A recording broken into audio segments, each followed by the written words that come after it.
Specially যুবক ভাই যারা আছো, তোমাদের তারুণ্য আছে, রক্তের উদ্যম আছে, তোমরা চাইলে অনেক কিছুই করতে পারো। অনেক বার্ধক্যে উপনীত হওয়া মানুষ নামাজ পড়তে চায় কিন্তু পড়তে পারে না। তরুণদের কাছে আল্লাহ পাক সুযোগ দিয়েছেন। আর ইসলামের বিরোধী শক্তি যারা আছে তারা খুব ভালো করেই জানে কিন্তু যে ইসলামের বিজয়ে সবচেয়ে বড় ভূমিকা রাখতে পারে তরুণ সমাজ, যুবক সমাজ, যুব সমাজ, তরুণ প্রজন্ম। এ কারণেই তো দেখবেন তরুণ প্রজন্মকে তাদের উদ্দেশ্য থেকে সরিয়ে দেওয়ার জন্য তারা আপনার সামনে অনেকগুলো টোপ দিয়ে দিয়েছে। দেখাবো টোপ কয়েকটা। 1 নম্বর টোপ দিয়েছে মেয়ে নারী জাতি, মেয়েদেরকে বেপর্দা করে তোমার সামনে উপস্থাপন করে দিয়েছে, ফ্রি মিক্সিং। এখন তুমি আর ঈমান ধরে রাখতে পারছো না। এটা পরিকল্পিত ছিল, কারণ আল্লাহ পাক বলেন যুজ্জিনা লিন-নাস হুব্বুশ শাহাওয়াতি মিনান নিসা। মানুষের জন্য সবচেয়ে যে আকর্ষণীয় বিষয়গুলো তার মধ্যে 1 নম্বর হচ্ছে মহিলা, মানে মেয়ে, নারী জাতি। এটা আমাদের কাছে সবচেয়ে আকর্ষণীয়। আল্লাহ পাকের সবচেয়ে সুন্দর সৃষ্টিকে মানুষ না, মানুষের মধ্যে আল্লাহ পাকের সবচেয়ে শ্রেষ্ঠ সৃষ্টিকে নারী জাতি। আল্লাহ পাক তাদেরকে সুন্দর করে সৃষ্টি করেছেন, তাই নয় কি? এই কারণে পুরুষদের সবচেয়ে আকর্ষণের জায়গা কোনটা? নারী জাতি। এই কারণে মেয়েদেরকে বেপর্দা করে তোমার সামনে ছেড়ে দেওয়া হয়েছে। জেনা বেড়েছে, ব্যভিচার বেড়েছে, ফ্রি মিক্সিং বেড়েছে, ধর্ষণ বেড়েছে, এই যে হারাম প্রেমের সম্পর্কগুলো বেড়েছে। যুবকেরা তাদের জীবনের উদ্দেশ্য ভুলে গেছে। আমার কথা কি বুঝতে পারছেন? আচ্ছা, এটা 1 নাম্বার। 2, মাদক। যুবকদের সামনে মাদকের সহজলভ্যতা।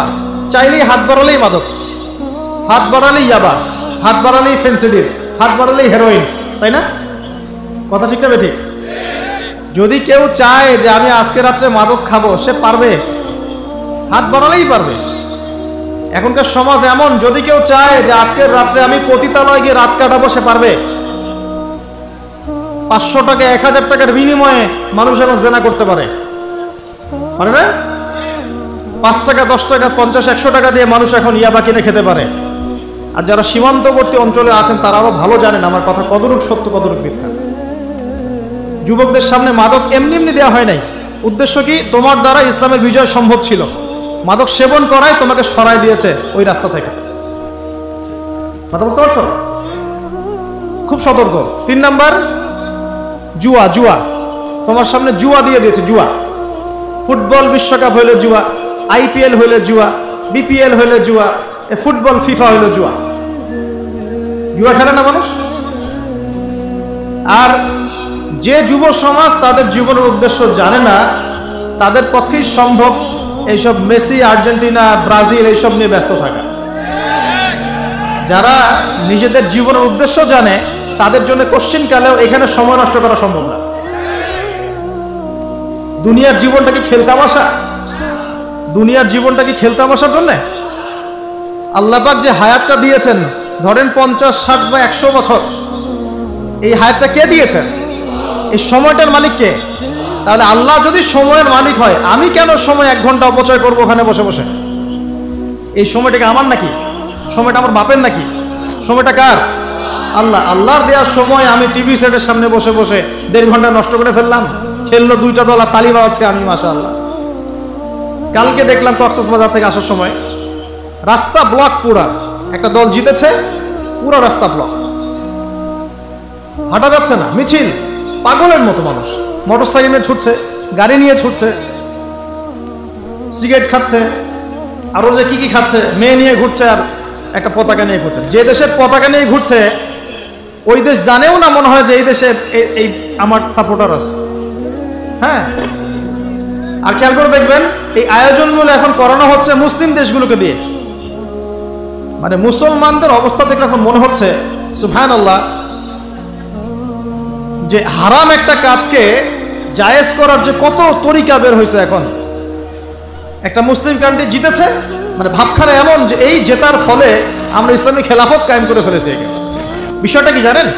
আমাদেরকে এই খেলাধুলার অহেতুক কাজে ব্যস্ত করে দিয়ে ওরা ওদের এজেন্ডা বাস্তবায়ন করছে। দেখবেন যখন যখন রমজান মাস আসে তখন তখন দেখবেন মুসলিম কান্ট্রির উপর নির্যাতন বাড়ে। যখন যখন বড় বড় ইভেন্ট হয়, ওয়ার্ল্ড কাপ, এইটা সেটা, দেখবেন ভিতরে ভিতরে মুসলিম কান্ট্রির উপর নির্যাতন বাড়তে থাকে। মানুষ একদিকে তাকায় থাকে আর একদিকে উদ্দেশ্য সাধন করতে থাকে। বুঝাচ্ছি বিষয়টা। আপনার 5টা বাচ্চা আছে মনে করেন, খুব জ্বালায়, কান্নাকাটি করে, হইচই করে, আর আপনি মোবাইল ফোনটা বের করে দিয়ে বলেছেন, বাবা বস, তোরা 5 জন মিলে একটা কার্টুন দেখ, আমি একটু কাজটা করি। দিয়ে দিলেন, ও কার্টুন দেখছে চুপচাপ, কেউ কোনো ডিস্টার্ব নাই। আর বুঝতে পারছেন? আর এই যে বাচ্চাগুলো কার্টুন দেখছে না, এগুলো হচ্ছে আমরা এখন। আর ওই যে কাজ করছে বাপ, এটা হচ্ছে ওরা, পশ্চিমারা। আমার কথা কি বুঝতে পারেন? আচ্ছা, আমি সহজ করার চেষ্টা করছি। প্রিয় যুবক ভাইরা, মেয়ে তো উন্মুক্ত করে দিয়েছেই, মাদক তো দিয়েছেই, জুয়া দিয়েছে, অহেতুক এসব খেলতামাশা দিয়েছে তোমার সামনে, তোমার সময় কেড়ে নেওয়ার জন্য, তোমার হায়াত কেড়ে নেওয়ার জন্য। তোমার মূল্যবান হায়াত, যে হায়াতটাকে তুমি আল্লাহর পথে দাওয়াতের কাজে ব্যয় করবা, দিন চর্চার কাজে ব্যয় করবা, আল্লাহর ইবাদতের কাজে ব্যয় করবা, আমর বিল মারুফ নাহি আনিল মুনকারের কাজ করবা, এই সময়টা ওরা কেড়ে নিয়েছে তোমার কাছ থেকে। বুঝতে পারছো না তুমি? আবার নেশা দিয়ে তোমার ভিতরটা নষ্ট করে ফেলেছে, জেনা দিয়ে তোমার অন্তরের নূর নষ্ট করে দিয়েছে, ফ্রি মিক্সিং দিয়ে জেনা এবং তোমার যে পবিত্রতা, চারিত্রিক পবিত্রতা নষ্ট করে দিয়েছে। আরো দিয়েছে পর্নোগ্রাফি। বেশিরভাগ যুব সমাজ এখন বাসায় গিয়ে রাতের বেলা পর্ন দেখে।